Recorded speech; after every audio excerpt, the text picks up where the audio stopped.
Hello, it's Monica from Crafting with Quilling and I hope you have absolutely fabulous day. In today's video, I'm going to show you how to create 3 super quick and beautiful first communion cards with amazing chipboards.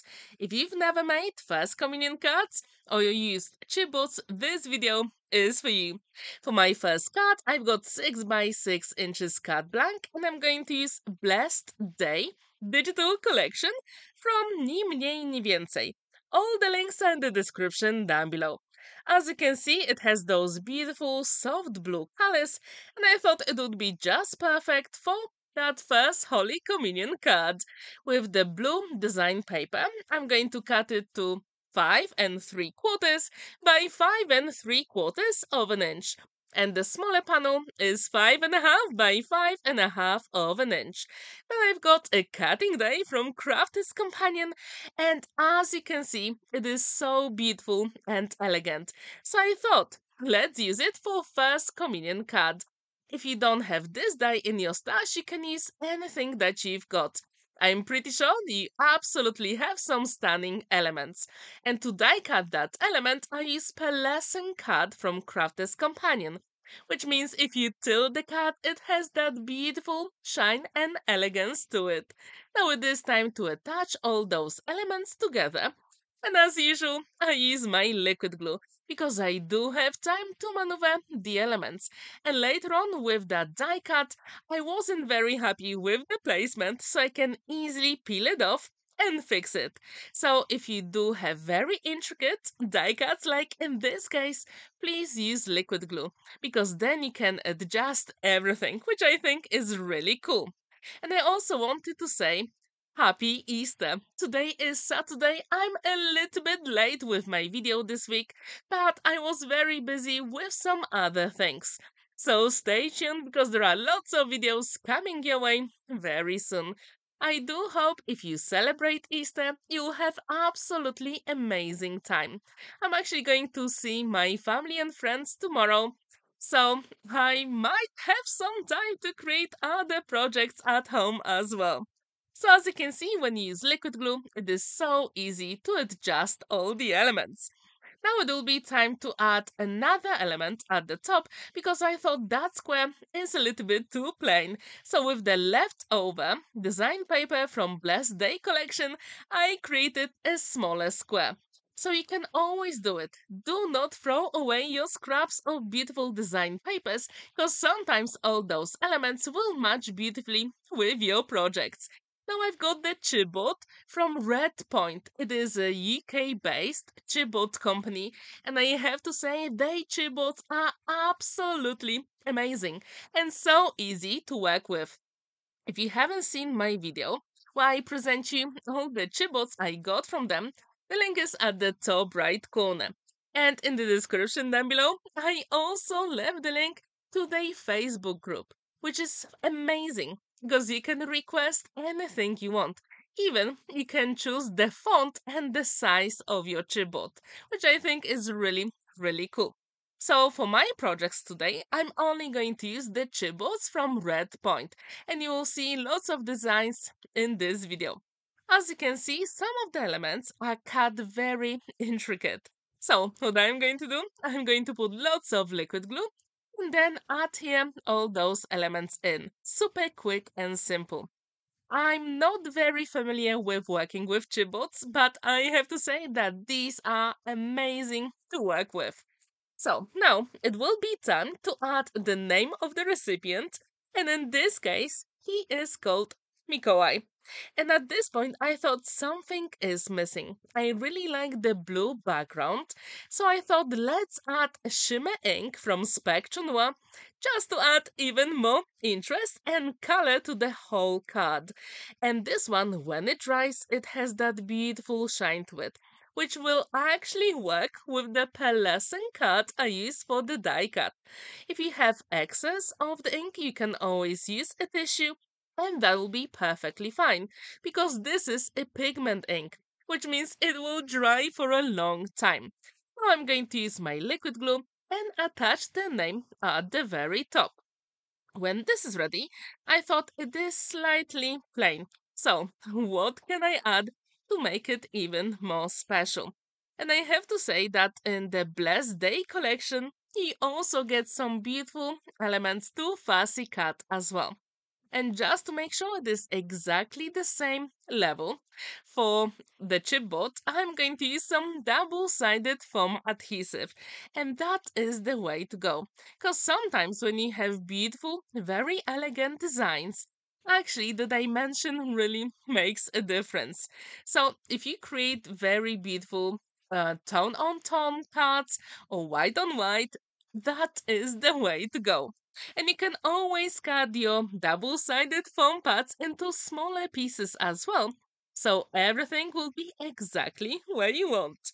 And again, I'm going to add few drops of liquid glue, and the cut is nearly complete. All we have to do is to add a couple of pearls. I absolutely love them, and I think they're just perfect for first Holy Communion. If you agree with me, please let me know in the comments down below.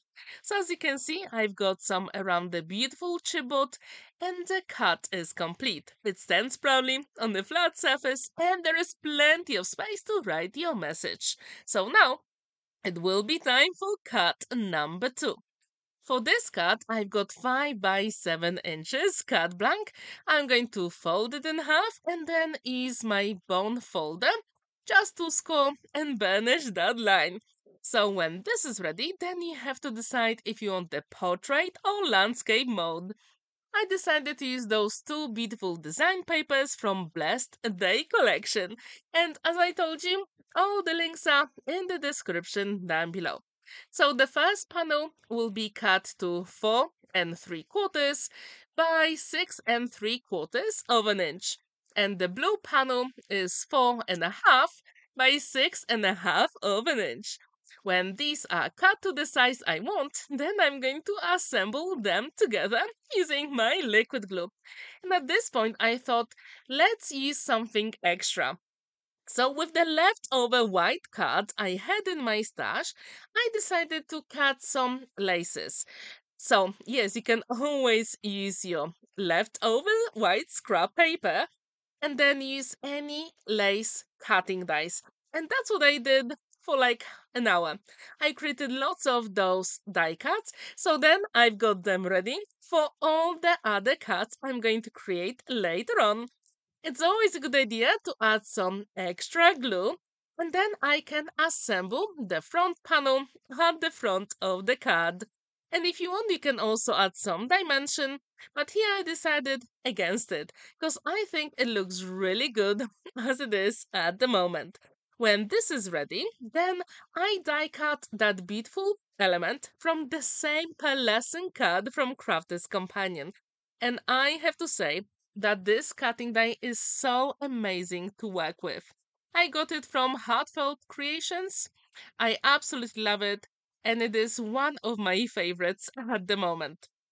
So sometimes, if I don't feel like I'm going to create the card, I just sit with some of the cutting dies I've got in my stash and I create all those die cuts. So then later on, if I want to create a very quick cut, I already have all those elements ready, which I think is really cool. And I really like how that pearlescent card actually matches with the background panel.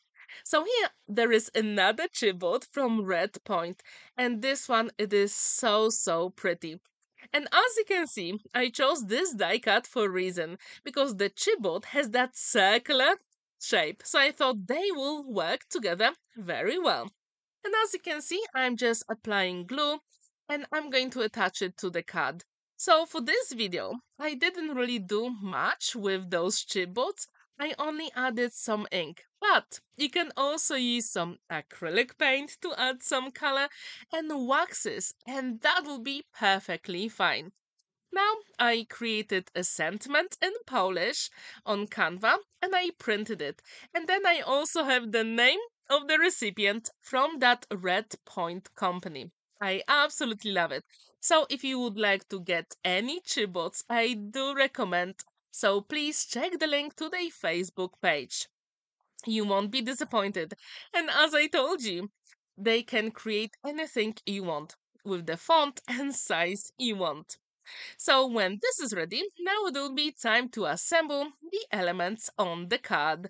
And again, I'm going to use some dimension with double-sided foam adhesive because even then, the card will be beautiful. Have you created the first communion cards? If you haven't, these are super easy and quick to make. And I have to say, if you have very nice design papers, your job is even easier.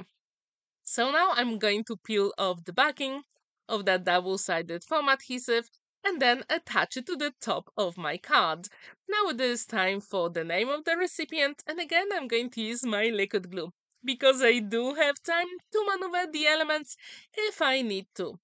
So as you can see, this card works together very well. And off camera, I also die cut some beautiful flowers. And these are from Creative Expressions. To be honest, yesterday I spent like 3 hours just making all those die cut flowers. It is one of my favorite die cut flower. So I thought let's create a lot of them. So then I've got them ready for my future projects. And yes, I created some other cards with those flowers. So stay tuned for that because in a couple of weeks I'm going to have personalized wedding card with the same flowers. So as you can see, I'm shaping all the petals using my bone folder.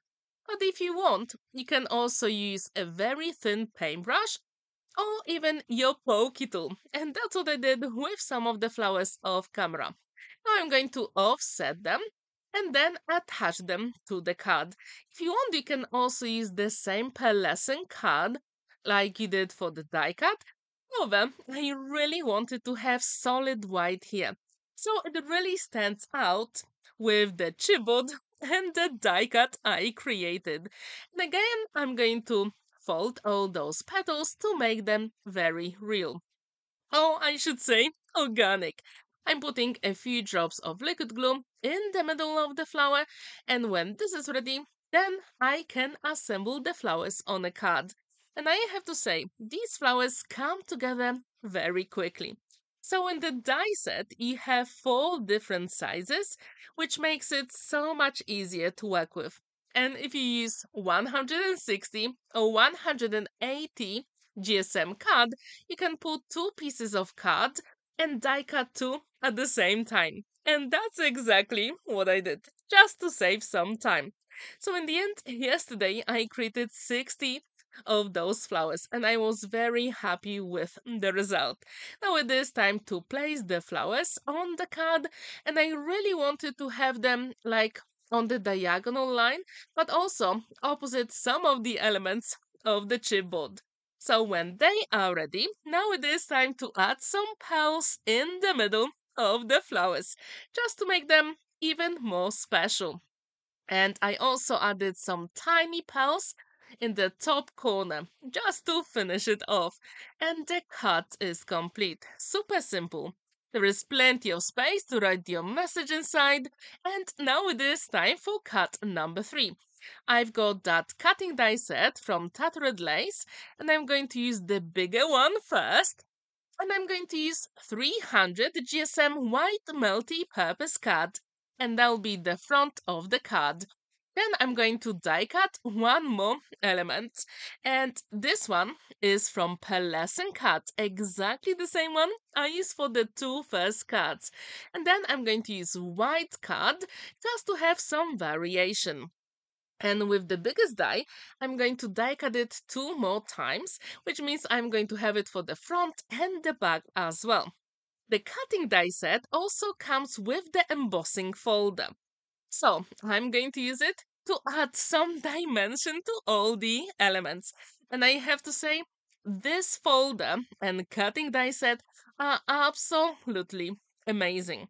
I got those couple of weeks ago on Facebook. There is a group where you can get some pre-loved tools and card making, cutting dies and embossing folders. And I have to say, that is an amazing group because very cheaply you can get some absolutely fantastic die cuts or cutting dies and embossing folders. So, as you can see, all my elements are nearly ready. So now it will be time to assemble them together. And what I really like about this card, it is tone on tone, white on white. And I think this is so special, especially for First Communion. If you do like white on white cards, you use some cutting dice or embossing folder to add some interest, please let me know in the comments down below what is your trick to make those. I don't really create those very often, but I think they're so elegant. And then when I look at this design, I think that would be even perfect for wedding as well. Now it is time to create a top flap on the back panel. So I've got my scoring board from Crafters Companion, and I'm going to use a bone folder to do it. Super quick and simple. When this is ready, then I'm going to get rid of the top element because I really want that line to be straight. I really want this card to look professionally finished. So when this is ready, now it is time to fold and burnish that skull line and then attach it to the card front. And I usually do it before I add all the elements to the front of the card. So this way, it makes your job so much easier. And again, I'm going to use my liquid glue for extra strength. And when this is ready, then you can place the front panel on the back. And then, as you can see, it is very easy to line up. I do like to burnish that liquid glue and the fold here. So this way, it will be professionally finished. And if you're not happy with how it stands, you can always use your scissors and cut the excess at the bottom on the back panel. So now it is time to add those beautiful elements. And as beautiful as it is, you can also add some dimension to make it even more special. However, here I decided against it, but it's always a good idea to burnish all those elements. So in the end, all of them will be adhered exactly where you want them. And what do you think about this white card and pearlescent together? Now it is time for some beautiful chipboards from Red Point, and I have to say, as I told you already, I absolutely love working with them. Not only you can use beautiful fonts that you like, but also you can have the same name created for you many different ways, which I think is so cool. So here I've got first Holy Communion of Mikołaj, and now it is time to put all those elements together. And as it is tone on tone card, I thought I need a tiny bit of color just to make this even more special. So what I'm going to do, I'm going to fussy cut one of the elements from Blessed Day collection. And whenever you have a lots of different small elements like fussy cut elements or chipboards, I do recommend to either start in the middle or at the top. So all the elements will be exactly where you want them. So here you can see some of the flowers I created, and now it will be time to put them on a card. And I really like to go with opposite elements first, because this way it is more interesting to the eye. And as it is First Communion cards, white is one of the most popular colors when it comes to that occasion. So I thought that would be a great idea. And as I told you earlier, I've got that element from Blessed Day collection, and I think that element is enough when it comes to color. And if you do like shaped cards, do you use some nesting dice or do you create your elements by your hand? What's your preference? Because recently I got this cutting die and embossing folder from Tattered lace, and I have to say, I absolutely love any shaped cards, and this one is just perfect. Now it is time to add some petals on the flowers, and the card is complete. Again, there is plenty of space to write your message inside, and the card stands proudly on a flat surface. However, if you want, you can cut the element at the bottom to make it straight. And now you can see all three cards side by side, and I wonder which one is your favorite. Which one would you like to try? And please let me know in the comments what do you think about the chipboards I use in today's video. Have a wonderful day And thank you so much for watching and spending that time with me. Don't forget to like this video, give it a thumbs up, and subscribe to my channel if you haven't already. And on Monday, I'm going to have very cool shaped card for you. Happy crafting!